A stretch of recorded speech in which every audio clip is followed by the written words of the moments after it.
ಕರ್ತನಲ್ಲಿ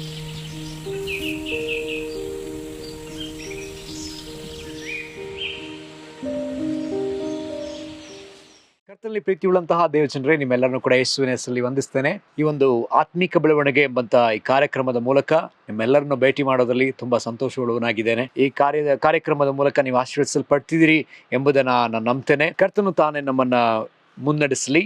ವಿಶೇಷವಾಗಿ ಈ ದಿವಸ ದೇವರ ವಾಕ್ಯವನ್ನು ನಾವು ಮುಂದುವರೆದು ಧ್ಯಾನಿಸೋಣ. ಆತ್ಮಿಕ ಬೆಳವಣಿಗೆಯಲ್ಲಿ ಬರುವ ತಡೆಗಳು, ಇರುವಂತಹ ತಡೆಗಳೇನು ಅನ್ನೋದನ್ನ ನಾವು ಧ್ಯಾನಿಸ್ತಾ ಬರ್ತಾ ಇದ್ದೀವಿ.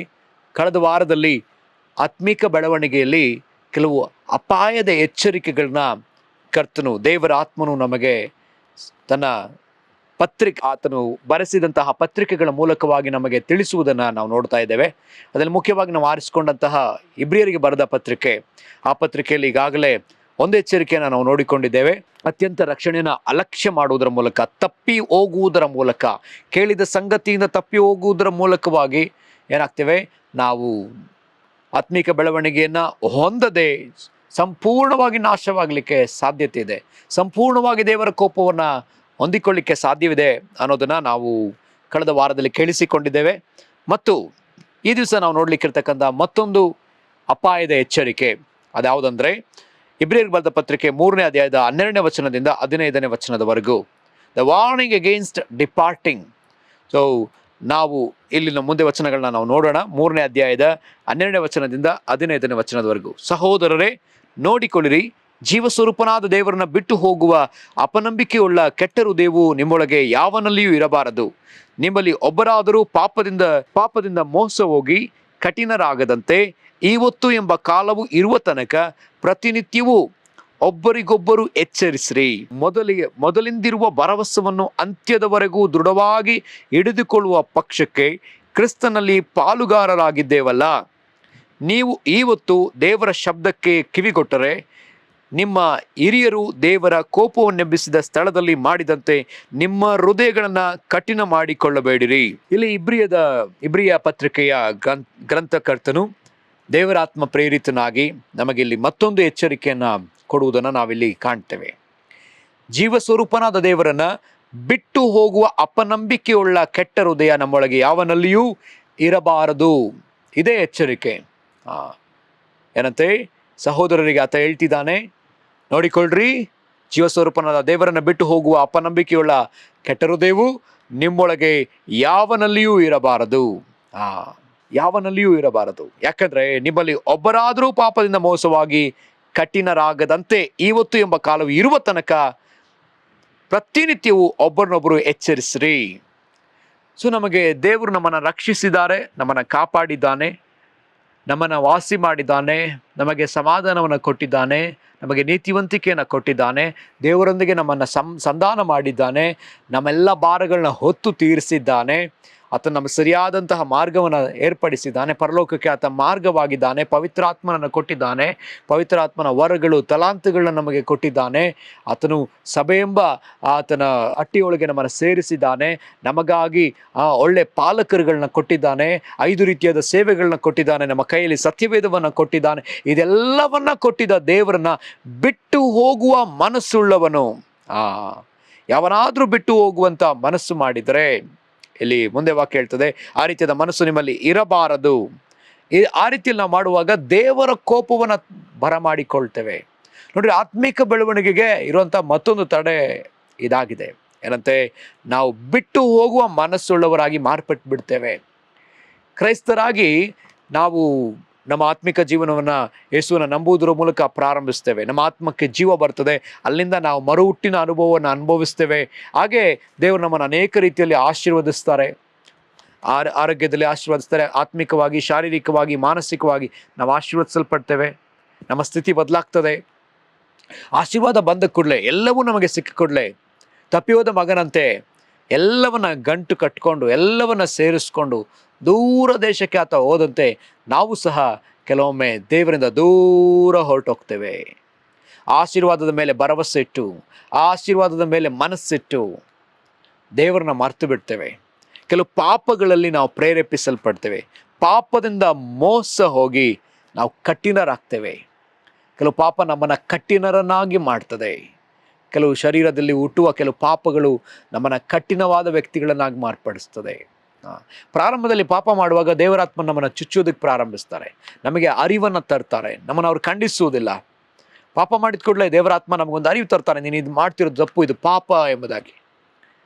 ಆದರೆ ದೇವರಾತ್ಮನು ನಮ್ಮ ಮನಸ್ಸಾಕ್ಷಿಯ ಮೂಲಕವಾಗಿ ನಮಗೆ ಆ ರೀತಿಯಾಗಿ ಹೇಳುವಾಗ ನಾವು ಅದನ್ನು ಕೇಳಿಸ್ಕೊಂಡು ನಾವು ಅದನ್ನು ಬಿಟ್ಟುಬಿಟ್ರೆ ಎಷ್ಟೋ ಒಳ್ಳೆಯದು. ಅದನ್ನು ನಾವು ಪಶ್ಚಾತ್ತಾಪ ಪಡೆದೇ ಅದನ್ನು ಮುಂದುವರಿಸ್ತಾ ಹೋಗುವಾಗ ಈ ಪಾಪ ನಮ್ಮನ್ನು ಮೋಸ ಮಾಡ್ತದೆ. ನಿಧಾನವಾಗಿ ನಮ್ಮನ್ನು ಮೋಸ ಮಾಡ್ತಾ ಹೋಗ್ತದೆ.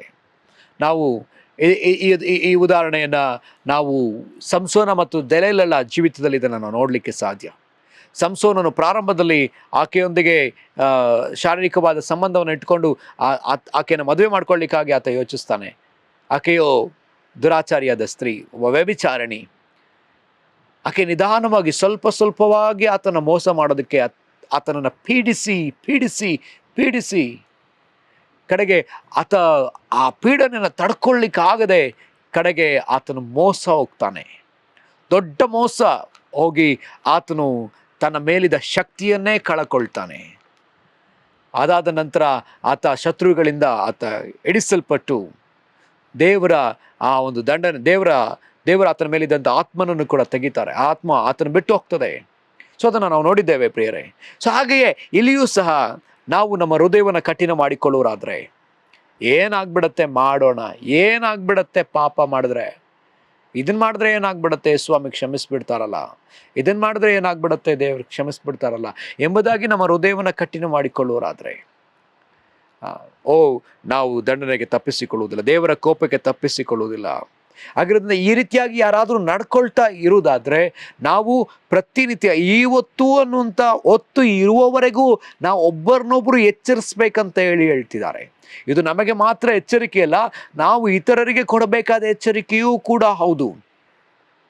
ಯಾರಾದರೂ ಯೇಸುವನ್ನ ನಂಬಿ ಚರ್ಚಿಗೆ ಬರ್ತಾ, ಸಭೆಗೆ ಬರ್ತಾ, ಅವರು ನಿತ್ಯವೂ ಬರ್ತಾ ಕೆಲವು ವರ್ಷಗಳ ಆದಮೇಲೆ ಅವರ ಜೀವನದಲ್ಲಿ ಕೆಲವು ಪಾಪಗಳನ್ನ ಬಿಡದೆ ಆ ಪಾಪದಿಂದುಂಟಾದ ಪರಿಣಾಮದಲ್ಲಿ ಅವರು ಬಾಧೆ ಪಡುವಾಗ ಅವ್ರು ಹೇಳ್ತಾರೆ, ಅವ್ರ ಹೃದಯನ ಕಠಿಣಪಡಿಸ್ಕೊಂಡು ಹೇಳ್ತಾರೆ, ಏನನ್ನು ನಂಬಿ ಯಾವ ಪ್ರಯೋಜನ ಆಯಿತು, ನಾನು ಚರ್ಚಿಗೆ ಬಂದು ಏನು ಪ್ರಯೋಜನ ಆಯಿತು, ಏಸು ನನಗೇನು ಮಾಡಿದ್ರು, ಈ ರೀತಿಯೆಲ್ಲ ಹೇಳೋದು ನಾನು ಕೇಳಿದ್ದೇನೆ, ನನ್ನ ಕಿವಿಯಾರ ಕೇಳಿದ್ದೇನೆ. ಪ್ರಾರಂಭದಲ್ಲಿ ನಾವು ಅವ್ರಿಗೆ ಹೇಳಿದ್ದೇವೆ, ಈ ಬೀಡಿ ಸೇದುವಂಥದ್ದು, ಈ ರೀತಿಯಾದ ಚಟಗಳನ್ನು ನೀವು ಬಿಡಬೇಕು, ನೀವು ಇದನ್ನು ಮುಂದುವರಿಸಬಾರ್ದು, ದೇವರು ನಿಮ್ಗೆ ಸಹಾಯ ಮಾಡಿದ್ದಾರೆ, ನೀವು ಬಿಡ್ರಿ ಇದನ್ನು. ಸೊ ಪ್ರಾರಂಭದಲ್ಲಿ ನಾವು ಪ್ರಾರ್ಥನೆ ಮಾಡೋದ್ರ ಮೂಲಕ ದೇವರ ಕೃಪೆಯಿಂದ ಅವರು ಬಿಟ್ಟಿದ್ದಾರೆ. ಆದರೆ ತಿರುಗಿ ಪ್ರಾರಂಭಿಸ್ತಾರೆ, ತಿರುಗಿ ಅವ್ರಿಗೆ ಗೊತ್ತಿಲ್ಲದೆ ತಪ್ಪಾದ ಸ್ನೇಹಿತರನ್ನು ಮಾಡ್ಕೊಳ್ತಾರೆ, ಅಲ್ಲಿಂದ ತಿರುಗಿ ಪ್ರಾರಂಭಿಸೋದ್ರ ಮೂಲಕವಾಗಿ ಏನಾಯಿತು, ಆ ಪಾಪ ಅವ್ರನ್ನ ವಂಚಿಸ್ತದೆ. ತಿರುಗಿ ಅಧಿಕವಾಗಿ ಅದರಲ್ಲಿ ಮುಳುಗಿ ಹೋಗಿ ಆ ಪಾಪವನ್ನು ಅಧಿಕವಾಗಿ ಮಾಡ್ತಾರೆ. ಕಡೆಗೆ ಆ ಪಾಪದ ಪರಿಣಾಮ ಮರಣ ಅಂತ ಹೇಳುವಂತೆ, ಪಾಪದ ಸಂಬಳ ಮರಣ ಅಂತ ಹೇಳಿರುವಂತೆ ಅವರು ತಮ್ಮ ದೇಹದಲ್ಲಿ ಅನೇಕ ರೀತಿಯಾದ ಅನಾರೋಗ್ಯವೆಂಬಂಥ ಪರಿಣಾಮವನ್ನು ಅನುಭವಿಸ್ತಾರೆ. ಅನೇಕ ರೀತಿಯಾದ ಅನುಭವಗಳು, ಅನಾರೋಗ್ಯಗಳು. ಸೊ ಅನಾರೋಗ್ಯದಲ್ಲಿ ನರಳುವಂಥ ಸಮಯದಲ್ಲಿ ಅವರು ಆವಾಗ ದೇವರನ್ನ ದೂಷಿಸೋದಕ್ಕೆ ಪ್ರಾರಂಭಿಸ್ತಾರೆ. ನಾನು ಯೇಸುವನ್ನ ನಂಬದೆ ನನಗೇನಾಯಿತು, ನನ್ನ ಕುಟುಂಬಕ್ಕೆ ಏನಾಯಿತು, ಹೀಗೆ ದೇವರನ್ನ ಬಿಟ್ಟು ಹೋಗುವ ಮನಸ್ಸನ್ನು ಮಾಡ್ತಾರೆ. ಸೊ ಹೀಗೆ ಬಿಟ್ಟು ಹೋಗುವ ಮನಸ್ಸನ್ನು ಮಾಡಿದ್ರೆ, ತೊರೆಯುವ ಮನಸ್ಸನ್ನು ಮಾಡಿದ್ರೆ, ಇನ್ನೊಂದು ಕಡೆ ವಚನ ಹೀಗೆ ಹೇಳ್ತದೆ, ಯೆರೆಮೀಯನ ಪ್ರವಾದನೆಯ ಗ್ರಂಥದಲ್ಲಿ ಯೆರೆಮೀಯ 17ನೇ ಅಧ್ಯಾಯ 5ನೇ ವಚನ, ಯೆಹೋವನು ಹೀಗನ್ನುತ್ತಾನೆ, ಮಾನವ ಮಾತ್ರದಲ್ಲಿ ಭರವಸವಿಟ್ಟು ನರಜನ್ಮದವರನ್ನು ತನ್ನ ಭುಜಬಲವೆಂದು ತಿಳಿದು ಯೆಹೋವನನ್ನು ತೊರೆಯುವ ಮನಸ್ಸುಳ್ಳವನು ಶಾಪಗ್ರಸ್ತನು. ದೇವರನ್ನ ಬಿಟ್ಟು ಹೋಗ್ತೀನಿ ಅಂತ ಹೇಳುವವನು ಶಾಪಗ್ರಸ್ತನು. ಇಲ್ಲಿ ಹಿರಿಯರು ಅದೇ ರೀತಿಯಲ್ಲಿ ಮಾಡಿದ್ದಾರೆ. ಹಿರಿಯರು ಅಡವಿಯಲ್ಲಿ ಏನಂತೆ, ಹಿರಿಯರು ದೇವರ ಕೋಪವನ್ನು ಎಬ್ಬಿಸಿದ ಸ್ಥಳದಲ್ಲಿ ಮಾಡಿದಂತೆ ನಿಮ್ಮ ಹೃದಯವನ್ನು ಕಠಿಣ ಮಾಡ್ಕೊಳ್ಬೇಡ್ರಿ ಅಂತ ಹೇಳಿ ಕಡೆಗೆ ಅಲ್ಲ ನೋಡ್ತೀವಿ. ಇವತ್ತು ಈ ಶಬ್ದಕ್ಕೆ ನಾವು ಕಿವಿ ಕೊಡ್ತಾ ಇದ್ರೆ, ಈಗ ನಾವು ಹಿರಿಯರು ಮಾಡಿದಂತೆ ನಾವು ಕೂಡ ನಮ್ಮ ಹೃದಯನ ಕಠಿಣ ಮಾಡ್ಕೋಬಾರ್ದು.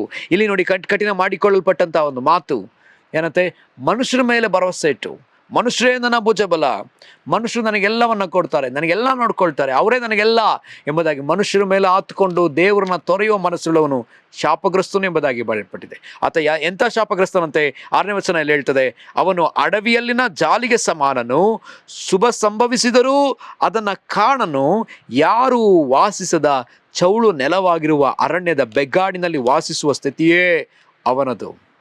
ಅಡವಿಯಲ್ಲಿನ ಜಾಲಿಗೆ ಸಮಾನನು. ಜಾಲಿ ಮರ ನೀವೆಲ್ಲರೂ ಕೇಳಿರಬಹುದು. ಜಾಲಿ ಮರ ಟ್ರೈನಲ್ಲಿ ಟ್ರಾವೆಲ್ ಮಾಡುವಾಗ, ಬಸ್ಸಲ್ಲಿ ನಾವು ಟ್ರಾವೆಲ್ ಮಾಡುವಾಗ, ಅಂದರೆ ಪ್ರಯಾಣ ಮಾಡುವಾಗ, ಎಡಕ್ಕೂ ಬಲಕ್ಕೂ ಖಾಲಿಯಾದ ಸ್ಥಳಗಳಲ್ಲಿ ಹಚ್ಚ ಹಸಿರಾಗಿ ಇರ್ತಕ್ಕಂಥ ಮುಳ್ಳಿನ ಗಿಡವೇ ಜಾಲಿ ಮರ. ಅದು ಹಚ್ಚ ಹಸಿರಾಗಿರುತ್ತೆ, ಬರೀ ಮುಳ್ಳೆ. ಅದರಲ್ಲೊಂದು ಸಣ್ಣ ಕಾಯಿ ಬಿಡ್ತದೆ, ಆ ಕಾಯಿ ಯಾವ ಪ್ರಯೋಜನಕ್ಕೂ ಬರೋದಿಲ್ಲ. ಇದು ತುಂಬ ಆಳವಾಗಿ ಬೇರು ಬಿಡೋದ್ರ ಮೂಲಕ ಅಂತರ್ಜಲವೂ ಕೂಡ ಇದು ಎಳ್ಕೊಳ್ತಾ ಇದೆ. ಇದರಿಂದ ಇದು ಯಾವ ಉಪಯೋಗಕ್ಕೂ ಬರೋದಿಲ್ಲ, ಯಾವ ಫರ್ನಿಚರ್ಗೂ ಕೂಡ ಇದು ಉಪಯೋಗಕ್ಕೆ ಬರೋದಿಲ್ಲ. ಇದರ ನೆರಳು ಕೂಡ ಉಪಯೋಗಿಸೋಕ್ಕಾಗಲ್ಲ. ಜನ ಇದನ್ನು ಕತ್ತರಿಸಿ ಅದನ್ನು ಸೌದೆಗೆ ಉಪಯೋಗಿಸ್ಲಿಕ್ಕೂ ಕೂಡ ಆಗದಷ್ಟು ಮುಳ್ಳು ಅದರಲ್ಲಿದೆ, ಯಾವ ಉಪಯೋಗಕ್ಕೂ ಬರೋದಿಲ್ಲ. ಅದರಿಂದ ಇದನ್ನು ಯಾರೂ ಗಮನಿಸೋದಿಲ್ಲ. ಅನೇಕ ಬಾರಿ ನಾವು ಪ್ರಯಾಣ ಮಾಡಿರ್ತೀವಿ, ನಾವೇ ನೋಡಿರ್ಬೋದು, ಅದನ್ನು ನಾವು ಗಮನಿಸ್ತೀವ ಅಂದರೆ ನಾವೇ ಗಮನಿಸೋದಿಲ್ಲ. ಆ ಜಾಲಿಗೆ ಸಮಾನನಾಗಿರ್ತಾನೆ. ಶುಭ ಸಂಭವಿಸಿದ್ರು ಅದನ್ನು ಕಾಣನು. ಯಾರೂ ವಾಸಿಸದ ಚೌಳು ನೆಲವಾಗಿರುವ ಅರಣ್ಯದ ಬೆಗ್ಗಾಡಿನಲ್ಲಿ ವಾಸಿಸುವ ಸ್ಥಿತಿಯೇ ಇವನದು.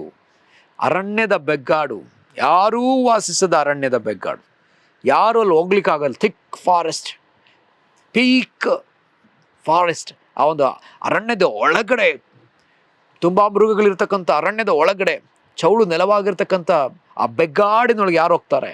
ಯಾರೂ ಹೋಗೋದಿಲ್ಲ. ಅಂಥ ಅರಣ್ಯದ ಒಳಗಡೆ ಇರ್ತಕ್ಕಂಥ ಏನಂತೆ ಬೆಗ್ಗಾಡಿನ ಸ್ಥಿತಿಯಲ್ಲಿ ವಾಸಿಸುವುದೇ ಅವನ ಸ್ಥಿತಿ. ಯಾರೂ ಆತನ ಗಮನಿಸುವುದಿಲ್ಲ. ಮನುಷ್ಯನ ಮೇಲೆ ಆತುಕೊಳ್ಳುವವರೇ, ಮನುಷ್ಯನ ಮೇಲೆ ಭರವಸೆ ಇಡುವವರೇ, ದೇವರನ್ನ ತೊರೆದು ಮನುಷ್ಯನನ್ನು, ಆಸ್ತಿಯನ್ನು, ಅಂತಸ್ತನೋ, ಹೆಸರನ್ನೋ, ಪದವಿಯನ್ನೋ ಅಥವಾ ವಿದ್ಯಾಭ್ಯಾಸವನ್ನು ನೀವು ಇಟ್ಟುಕೊಂಡು ಇದೇ ನನಗೆ ಭರವಸೆ ಎಂಬುದಾಗಿ ಹೇಳುವವರೇ, ದೇವರನ್ನ ತೊರೆಯುವ ಮನಸ್ಸುಳ್ಳವರೇ, ದೇವರನ್ನ ಬಿಟ್ಟು ಬಿಡಬೇಕೆಂದು ನಿಮ್ಮ ಹೃದಯವನ್ನು ಕಠಿಣ ಮಾಡಿಕೊಂಡಿರುವವರೇ, ನೀವು ಶಾಪಗ್ರಸ್ತರಾಗಲಿಕ್ಕೆ ಸಿದ್ಧರಾಗ್ತಾ ಇದ್ದೀರಿ. ನಿಮ್ಮ ಪಾಪದ ನಿಮಿತ್ತ ನಿಮ್ಮ ಹೃದಯವನ್ನು ಕಠಿಣ ಮಾಡಿಕೊಂಡು ನೀವು ದೇವರನ್ನ ಬಿಡುವವರಾದರೆ ನೀವು ಶಾಪವನ್ನು ತಂದಿಟ್ಟುಕೊಳ್ತಾ ಇದ್ದೀರಿ. ನಿಮ್ಮ ಪರಿಸ್ಥಿತಿ ಏನಾಗ್ತದೆ? ಎಲ್ಲರೂ ಒಂದು ದಿನ ಕೈ ಬಿಡ್ತಾರೆ. ನೀನು ಯಾವುದನ್ನು ಆತುಕೊಂಡಿದೆಯೋ, ಯಾವುದನ್ನು ಭರವಸೆ ಇಟ್ಟಿದೆಯೋ, ನಿನ್ನ ಮಗನ ಮೇಲೆ ಭರವಸೆ ಇಟ್ಟಿರುವುದಾದರೆ, ನಿನ್ನ ತಂದೆಯ ಮೇಲೆ ಭರವಸೆ ಇಟ್ಟಿರುವುದಾದರೆ, ನಿನ್ನ ಮಕ್ಕಳ ಮೇಲೆ ಭರವಸೆ ಇಟ್ಟಿರುವುದಾದರೆ, ಆಸ್ತಿಯ ಮೇಲೆ, ಅಂತಸ್ತಿನ ಮೇಲೆ, ಹೆಸರಿನ ಮೇಲೆ, ಪದವಿಯ ಮೇಲೆ, ವಿದ್ಯಾಭ್ಯಾಸದ ಮೇಲೆ, ಮನುಷ್ಯರ ಮೇಲೆ, ಯಾಕೆ ನಿನ್ನ ಮೇಲೆ ನೀನು ಭರವಸೆ ಇಟ್ಟಿದ್ದರೂ ಸಹ ಒಂದು ದಿವಸ ಅದನ್ನು ಕಳಕೊಳ್ಳಲಿಕ್ಕಿದ್ದೀ. ಅದನ್ನು ಒಂದು ದಿವಸ ನೀನು ಸಂಪೂರ್ಣವಾಗಿ ಕಳ್ಕೊಳ್ಳಿಕ್ಕಿದ್ದೀ. ನೀನು ಬರೀ ಕೈಯಲ್ಲಿ ನಿಂತುಕೊಳ್ಳಬೇಕಾದ ಪರಿಸ್ಥಿತಿ ಬರ್ತದೆ. ತಪ್ಪಿ ಹೋದ ಮಗನು ತನ್ನ ಕೈಯಲ್ಲಿದ್ದಂಥ ಆಸ್ತಿಯ ಮೇಲೆ ಭರವಸೆಯನ್ನು ಇಟ್ಟು ಆತನು ದೂರ ದೇಶಕ್ಕೆ ಹೋಗಿ ಅದನ್ನು ಸೂರೆ ಮಾಡಿಬಿಟ್ಟ. ಅದನ್ನು ಪಟ್ಟಿಂಗನಂತೆ ಆತ ಜೀವನ ಮಾಡ್ದ. ಕಳೆಗೆ ಎಲ್ಲವನ್ನ ಕಳಕೊಂಡವನಾಗಿ, ಏನೂ ಇಲ್ಲದವನಾಗಿ, ಗತಿ ಇಲ್ಲದವನಾಗಿ, ತಿನ್ನಲಿಕ್ಕೂ ಏನೂ ಇಲ್ಲದವನಾಗಿ ಆತನು ತಿರುಗಿ ಬಂದದನ್ನು ನಾವು ಕಾಣ್ತೇವೆ. ತಂದೆ ಮನೆಗೆ ಆತನು ಮಗನಾಗಿ ಬರಲಿಲ್ಲ, ಬದಲಾಗಿ ಕೂಲಿಯಾಳಾಗಿ ಬಂದದನ್ನು ನಾವು ಕಾಣ್ತೇವೆ. ಪ್ರಿಯರೇ, ಹಾಗಿದ್ರೆ ದೇವರನ್ನ ಬಿಟ್ಟು ಬಿಡಬೇಕನ್ನೋ ಮನಸ್ಸು ನಮ್ಮಲ್ಲಿ ಇದೆಯೋ? ನಾವು ನಮ್ಮನ್ನು ಎಚ್ಚರಿಸಿಕೊಳ್ಳಲೇಬೇಕು. ನಮ್ಮ ಹೃದಯ ಕಠಿಣಪಡಿಸಿಕೊಳ್ತಾ ಇದ್ದೇವೋ? ಪರಿಸ್ಥಿತಿಗಳು ನಮ್ಮ ಹೃದಯವನ್ನು ಕಠಿಣಪಡಿಸುತ್ತಿದೆಯೋ? ನಮ್ಮಲ್ಲಿರ್ತಕ್ಕಂಥ ಐಶ್ವರ್ಯ ನಮ್ಮನ್ನು ಕಠಿಣಪಡಿಸ್ತಾ ಇದೆಯೋ? ಈ ಲೋಕದ ವ್ಯವಹಾರಗಳು ನಮ್ಮನ್ನು ಕಠಿಣಪಡಿಸ್ತಾ ಇದೆಯೋ? ಇಲ್ಲಿ ದೇವರೊಂದು ಎಚ್ಚರಿಕೆಯನ್ನು ಇಟ್ಟಿದ್ದಾನೆ. ಈ ಎಚ್ಚರಿಕೆ ನಾವು ತೆಗೆದುಕೊಳ್ಳಲೇಬೇಕು. ಇಲ್ಲದಿದ್ದರೆ ನಾವು ಅಪಾಯಕ್ಕೆ ಸಿಲುಕುವುದು ನಿಶ್ಚಯ. ಸೊ ಹಾಗಿರೋದ್ರಿಂದ ಈ ವಾಕ್ಯದಲ್ಲಿ ನಾವು ನೋಡುವಂತೆ ಮುಂದೆ ವಚನ ತುಂಬಾ ಸುಂದರವಾಗಿರೋದನ್ನು ನಾವು ನೋಡ್ತೀವಿ. 7ನೇ ವಚನ, ಯೆರೆಮೀಯ 17ನೇ ಅಧ್ಯಾಯ 7ನೇ ವಚನ. ಯಾವನು ಯೆಹೋವನಲ್ಲಿ ನಂಬಿಕೆ ಇಟ್ಟಿದ್ದಾನೋ, ಯಾವನಿಗೆ ಯೆಹೋವನು ಭರವಸವಾಗಿದ್ದಾನೋ ಅವನು ಧನ್ಯನು. ನೀರಾವರಿಯಲ್ಲಿ ನೆಡಲ್ಪಟ್ಟು ಹೊಳೆಯ ದಡದಲ್ಲಿ ತನ್ನ ಬೇರುಗಳನ್ನು ಹರಡಿ ಧಗೆಗೆ ಭಯಪಡದೆ ಹಸುರೆಲೆಯನ್ನು ಬಿಡುತ್ತಾ ಕ್ಷಾಮ ವರ್ಷದಲ್ಲಿಯೂ ನಿಶ್ಚಿಂತೆಯಾಗಿ ಸದಾ ಫಲ ಕೊಡುತ್ತಾ ಇರುವ ಮರಕ್ಕೆ ಸಮಾನನಾಗಿರುವನು. 7ನೇ ವಚನ 8ನೇ ವಚನ ತುಂಬಾ ಸುಂದರವಾಗಿದೆ. ಯಾರು ಕರ್ತನನ್ನು ಹಿಡಿದುಕೊಳ್ತೇನೆ, ಆತನನ್ನು ನಂಬ್ತೇನೆ, ಆತನ ಮೇಲೆ ಮಾತ್ರ ಭರವಸೆ ಇಡ್ತೇನೆ, ಆತನನ್ನು ಬಿಡುವುದೇ ಇಲ್ಲ, ಆತನೇ ನನ್ನ ಭರವಸೆ, ಆತನೇ ನನ್ನ ನಿರೀಕ್ಷೆ, ಆತನೇ ನನ್ನ ನಂಬಿಕೆ ಎಂಬುದಾಗಿ ಆತನ ಮೇಲೆ ಭರವಸೆ ಇಡುವನಾಗಿದ್ದಾನೋ, ಆತನನ್ನು ಹಿಡಿದುಕೊಳ್ತಾನ, ಬಿಟ್ಟು ಹೋಗದೆ ಆತನೇ ನನಗೆಲ್ಲವೂ ಎಂಬುದಾಗಿ ಹೇಳ್ತಾನೋ, ಅವನು ಧನ್ಯನು. ಮುಂದೆ ವಾಕ್ಯ ಹೇಳ್ತದೆ, ಆತನು ಎಂಥ ಧನ್ಯನಂತೆ, ಆತನ ಆಶೀರ್ವಾದ, ಆತನು ಯಾವ ರೀತಿಯಾಗಿ ಆಶೀರ್ವದಿಸಲ್ಪಟ್ಟವನಾಗಿರ್ತಾನಂತೆ. ನೀರಾವರಿಯಲ್ಲಿ ನೆಡಲ್ಪಟ್ಟು ಹೊಳೆಯ ದಡದಲ್ಲಿ ತನ್ನ ಬೇರುಗಳನ್ನ ಹರಡಿ ಧಗೆಗೆ ಭಯಪಡದೆ ಹಸುರೆಲೆಯನ್ನು ಬಿಡುತ್ತಾ ಕ್ಷಾಮ ವರ್ಷದಲ್ಲಿಯೂ ನಿಶ್ಚಿಂತೆಯಾಗಿ ಸದಾಫಲ ಕೊಡುತ್ತಾ ಇರುವ ಮರಕ್ಕೆ ಸಮಾನನು. ನೀರಾವರಿಯಾದ ನೀರಾವರಿಯ ಭೂಮಿಯಲ್ಲಿ ನೆಡಲ್ಪಟ್ಟಿರ್ತಕ್ಕಂಥ ಒಂದು ಮರ, ಮತ್ತು ಅದೇನಂತೆ, ಅದು ಹೊಳೆಗಳ ದಡದಲ್ಲಿ ಬೇರುಗಳನ್ನ ಹರಡಿ ಧಗೆಗೂ ಭಯಪಡದೆ, ಸಮ್ಮರ್ನಲ್ಲಿಯೂ ಕೂಡ ಅದು ಒಣಗದೆ ಯಾವಾಗ್ಲೂ ಹಚ್ಚ ಹೆಸರನ್ನ ಬಿಡುತ್ತಾ ಕ್ಷಾಮದಲ್ಲಿಯೂ ಕೂಡ ನಿಶ್ಚಿಂತೆಯಾಗಿ ಫಲ ಕೊಡುತ್ತಾ ಇರುವ ಮರಕ್ಕೆ ಸಮಾನನು. ನೀನು ದೇವರ ಮೇಲೆ ಭರವಸೆ ಇರುವವನಾದ್ರೆ, ನೀನು ದೇವರನ್ನ ಬಿಡದೇ ಇರುವವನಾದ್ರೆ, ನೀನು ದೇವರ ಮೇಲೆ ನಿನ್ನ ಆ ಭರವಸೆನ ನಂಬಿಕೆನ ಬಿಟ್ಟು ಕೊಡದವನಾಗಿರೋದಾದರೆ ನೀನು ಕ್ಷಾಮ ವರ್ಷದಲ್ಲಿಯೂ ಆಶೀರ್ವದಿಸುವವನಾಗಿರ್ತಿ. ನೀನು ದಗೆಗೆ ಭಯಪಡದವನಾಗಿರ್ತಿ. ಯಾವಾಗಲೂ ನೀನು ಅಚ್ಚ ಹಸುರಾದ ಎಲೆಯನ್ನು ಬಿಡುವವನಾಗಿದ್ದಿ ಮತ್ತು ನೀನು ಸದಾ ಫಲ ಕೊಡುತ್ತಾ ಇರುವ ಮರಕ್ಕೆ ಸಮಾನನಾಗಿರುತ್ತಿ.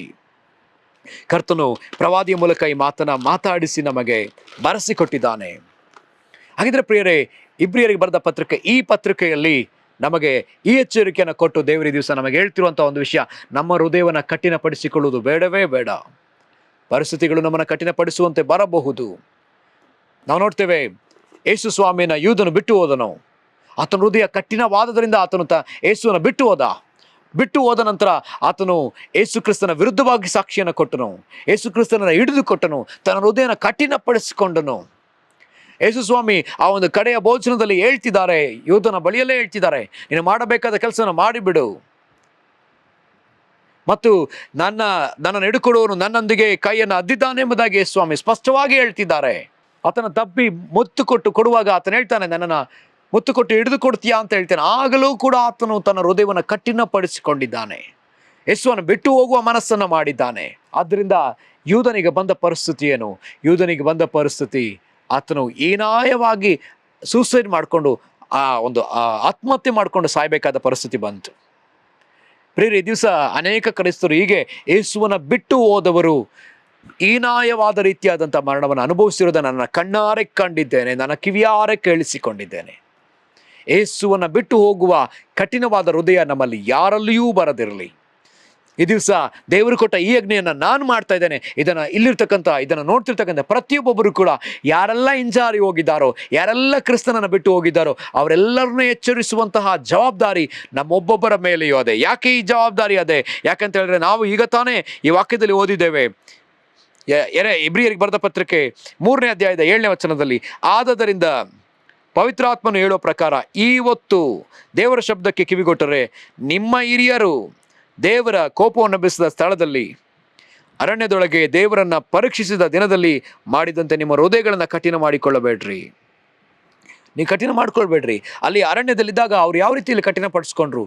ಯಾವ ದೇವರು ಐಗುಪ್ತ ದೇಶದ ಬಿಡಿಸಿ, ಫರೋಹನ ಸೈನ್ಯದಿಂದ ಬಿಡಿಸಿ ಅವ್ರನ್ನ ಆ ಒಂದು ಕೆಂಪು ಸಮುದ್ರವನ್ನು ಸೀಳಿ ನಡೆಸಿ ಅಲ್ಲಿಂದ ಅವರಿಗೆ ಮನ್ನಾವನ್ನು ಕೊಟ್ಟು, ಬಂಡೆಯನ್ನು ಸೀಳಿ ನೀರನ್ನು ಕೊಟ್ಟು, ಮಾರ ಎಂಬ ಸ್ಥಳದಲ್ಲಿ ಸಿಹಿಯಾದ ನೀರನ್ನು ಕೊಟ್ಟು, ಅವ್ರಿಗೆ ಬೇಕಾದ ಲಾವಕ್ಕಿಯನ್ನು ಕೊಟ್ಟು, ಮಾಂಸವನ್ನು ಕೊಟ್ಟು, ಅವರಿಗೆ ಬೇಕಾದ ಆ ಒಂದು ಅಗ್ನಿಸ್ತಂಭವನ್ನು ಮತ್ತು ಮೇಘಸ್ತಂಭವನ್ನು ಕೊಟ್ಟು 40 ವರ್ಷ ಅವರ ಕೆರಗಳು ಸವದು ಹೋಗದಾಗೆ, ಅವರ ಬಟ್ಟೆಗಳು, ಅವರ ನಿಲುವಂಗಿಗಳು ಹರಿದು ಹೋಗದಾಗೆ ಕಾಪಾಡುತ್ತಾ ಬಂದ ದೇವರು, ಮಕ್ಕಳಂತೆ ಮಗುವಿನಂತೆ ತನ್ನ ಮಡಿಲಲ್ಲಿ ಇಟ್ಟು ನಡೆಸಿದಂಥ ದೇವರು, ಯಾವ ಬಾಧೆಯೂ ಬರದ ಹಾಗೆ, ಐಗುಪ್ತರಿಗೆ ಬಂದ ಒಂದು ಬಾಧೆಯಲ್ಲಿ ಯಾವ ಬಾಧೆಯೂ ಅವರಿಗೆ ಬರದ ಹಾಗೆ ಕಾಪಾಡುತ್ತಾ ಬಂದ ದೇವರನ್ನ ಅವರು ಬಿಟ್ಟು ಒಂದು ಬಂಗಾರದ ಒಂದು ಕರುವನ್ನು ಮಾಡಿ ಇದೇ ದೇವರು ನಮ್ಮನ್ನು ನಡೆಸಿತು ಎಂಬುದಾಗಿ ದೇವರನ್ನ ಬಿಟ್ಟು ಬಿಡುವ ಮನಸ್ಸನ್ನು ಮಾಡಿದ್ರಲ್ಲ, ಅವರು ಹೃದಯವನ್ನು ಕಠಿಣಪಡಿಸ್ಕೊಂಡ್ರಲ್ಲ. ಮೋಶೆ ಬರಲಿಲ್ಲ, 40 ದಿನ ಆಗೋಯ್ತು, ಆತ ಬೆಟ್ಟಕ್ಕೆ ಹೋಗಿದ್ದಾನೆ, ಉಪವಾಸ ಮಾಡ್ತಿದ್ದಾನೆ, ತಿರುಗಿ ಬರಲಿಲ್ಲ, ಅವನಿಗೇನಾಯ್ತು, ಅಲ್ಲೇ ಸತ್ತೋದ್ನೋ ಏನೋ. ಅವರ ಹೃದಯ ನೋಡ್ರಿ ಯಾವ ರೀತಿಯಲ್ಲಿ ಯೋಚಿಸ್ತದೆ. ಅವನು ತಿರುಗಿ ಬರೋದಿಲ್ಲ, ನಾವು ಮುಂದೆ ಹೋಗ್ಬೇಕಾಗಿದೆ, ಈ ಕಾಡಲ್ಲಿ ನಾವಿದ್ರೆ ಏನು ಮಾಡೋಕ್ಕಾಗಲ್ಲ, ನಾವು ಮುಂದೆ ಹೋಗ್ಬೇಕು, ಕಾನಾನ್ ದೇಶಕ್ಕೆ ಸೇರ್ಬೇಕು ಅನ್ನೋಂಥ ಆತುರ ಅವರಿಗೆ. ಆದರೆ ಅವರು ಆ ರೀತಿಯಾಗಿ ಆತುರ ಪಟ್ಟು ಮುಂದೆ ನಡೆಸಲಿಕ್ಕೆ ದೇವರು ಬೇಕಲ್ಲ, ಅದಕ್ಕಾಗಿ ಅವರು ಕರುವನ್ನು ಮಾಡಿಕೊಂಡು ಮುಂದೆ ಹೋಗ್ಲಿಕ್ಕಾಗಿ ಹೋಗ್ತಾರೆ. ಅಲ್ಲಿ ಅವರ ದೇವರ ಕೋಪ ಬಂದು ಅನೇಕರು ಸತ್ತು ಹೋಗುವುದನ್ನು ನಾವು ಕಾಣ್ತೇವೆ. ಮತ್ತು ಉರಿಮಂಡಲಗಳಿಂದ ಸತ್ತವರನ್ನ ನಾವು ಕಾಣ್ತೇವೆ, ಘೋರವಾದ ವ್ಯಾಧಿಗಳಿಂದ ಸತ್ತವರನ್ನ ನಾವು ಕಾಣ್ತೇವೆ, ಭೂಮಿ ಬಾಯಿ ತೆರೆದು ಸತ್ತವರನ್ನ ನಾವು ಕಾಣ್ತೇವೆ. ಅನೇಕರು ಸತ್ತು ಹೋದ್ರು. ಕಾರಣ ಒಂದೇ, ದೇವರನ್ನ ಪರೀಕ್ಷಿಸಿದ್ರಿಂದ, ದೇವರನ್ನ ಬಿಟ್ಟು ಹೋಗಬೇಕೆಂಬ ಮನಸ್ಸನ್ನ ಮಾಡಿದ್ರಿಂದ. ಅದರಿಂದ ಇವತ್ತು ದೇವರು ನಮಗೂ ಈ ವಿಷಯವನ್ನ ನಮ್ಮ ಕಿವಿಗೆ ಹೇಳುತ್ತಾ ನಮ್ಮೊಬ್ಬೊಬ್ಬರಿಗೆ ಹೇಳ್ತಿದ್ದಾರೆ, ನಮ್ಮ ಹಿರಿಯರಂತೆ ನಾವು ನಮ್ಮ ಹೃದಯವನ್ನು ಕಠಿಣಪಡಿಸಿಕೊಳ್ಳಬಾರದು. ನಮ್ಮ ಹೃದಯವನ್ನು ನಾವು ಆ ರೀತಿಯಲ್ಲಿ ಕಠಿಣಪಡಿಸಿಕೊಳ್ಳೇಬಾರದು. ದೇವರು ನಮ್ಮನ್ನು ನಡೆಸದೇ ಇರಲಿ. ದೇವರೇ ಅವ್ರು ನಮ್ಮನ್ನು ಕಾಪಾಡಿಯೇ ಇದ್ದಾರೆ, ಅವ್ರು ನಮ್ಮನ್ನು ರಕ್ಷಿಸಿಯೇ ಇದ್ದಾರೆ, ಅವ್ರು ನಮ್ಮನ್ನು ಪರಲೋಕಕ್ಕೆ ಒಯ್ಲೇ ಇದ್ದಾರೆ. ನಾವು ಅಂದ್ಕೊಳ್ತೇವೆ ಈ ದಿವಸ ಎಲ್ಲ ಫಾಸ್ಟಾಗಿ ಎಲ್ಲ ಆಗಬೇಕು, ಯಾಕಂದರೆ ಎಲ್ಲ ಫಾಸ್ಟ್ ಫುಡ್, ಎಲ್ಲ ಇನ್ಸ್ಟೆಂಟ್, ಎಲ್ಲ ಇನ್ಸ್ಟೆಂಟಾಗಿ ಆಗಬೇಕು, ಎಲ್ಲ ಫಾಸ್ಟಾಗಿ ಆಗಬೇಕು, 2 ಮಿನಿಟ್ಸಲ್ಲಿ ಆಗಬೇಕು, 2 ಮಿನಿಟ್ಸ್ ಮ್ಯಾಗಿ, ಎಲ್ಲ 2 ಮಿನಿಟ್ಸ್. ಸೊ ದೇವರು ಹಾಗೆ ನಮ್ಮ ವೇಗಕ್ಕೆ ದೇವರು ಬರಬೇಕಂತ ಯೋಚನೆ ಮಾಡ್ತೀವಿ. ಇಲ್ಲ ಪ್ರಿಯರೇ, ದೇವರು ಆತ ವೇಗವಾಗಿ ಆತುರವಾಗಿ ಬರುವವನಲ್ಲ, ಹಾಗೆಯೇ ದೇವರು ತಡವಾಗಿಯೂ ಬರುವವನಲ್ಲ. ಆತನು ತನ್ನ ಸಮಯದಲ್ಲಿ ಎಲ್ಲವನ್ನ ಮಾಡುವ ಆತನು, ತನ್ನ ಸಮಯದಲ್ಲಿ ಎಲ್ಲ ಕಾರ್ಯವನ್ನು ಆತನ ನಡೆಸುವ ಆತನು ಆಗಿದ್ದಾನೆ. ಹಾಗಿದ್ದ ಮೇಲೆ ನಮ್ಮ ಹೃದಯವನ್ನು ಕಠಿಣಪಡಿಸಿಕೊಳ್ಳುವುದು ಬೇಡ.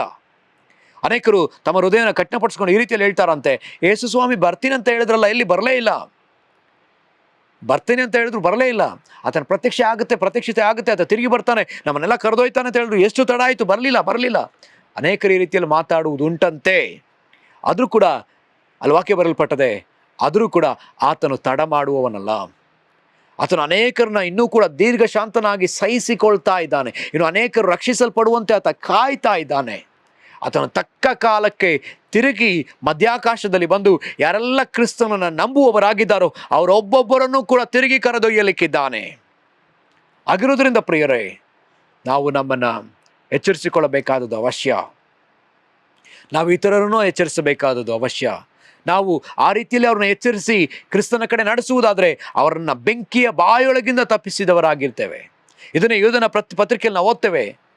ಬೆಂಕಿಯ ಬಾಯೊಳಗಿಂದ ತಪ್ಪಿಸಿದವರು, ರಕ್ಷಣೆಯನ್ನು ಕಳ್ಕೊಳ್ತಿರ್ತಕ್ಕಂಥ ಜನಗಳನ್ನ ನಾವು ಸರಿಯಾಗಿ ಕ್ರಿಸ್ತನ ಕಡೆ ನಡೆಸುವುದಾದರೆ, ಅವರಿಗೆ ಎಚ್ಚರಿಸಿ ನಡೆಸುವುದಾದರೆ ಅವ್ರನ್ನ ಬೆಂಕಿಯ ಬಾಯೊಳಗಿಂದ, ನರಕದ ಬಾಯಿಂದ ತಪ್ಪಿಸುವವರಾಗಿರ್ತೇವೆ. ಸೊ ಹಾಗಿರೋದ್ರಿಂದ ಇದು ಸಹ ಒಂದು ಎಚ್ಚರಿಕೆಯ, ಅಪಾಯದ ಎಚ್ಚರಿಕೆ ಇದೆ. ಅದೇನೆಂದರೆ, ದೇವರನ್ನ ಬಿಟ್ಟು ಹೋಗುವ ಮನಸ್ಸು ನಮ್ಮಲ್ಲಿ ಯಾರೂ ಕೂಡ ಇರಬಾರ್ದು.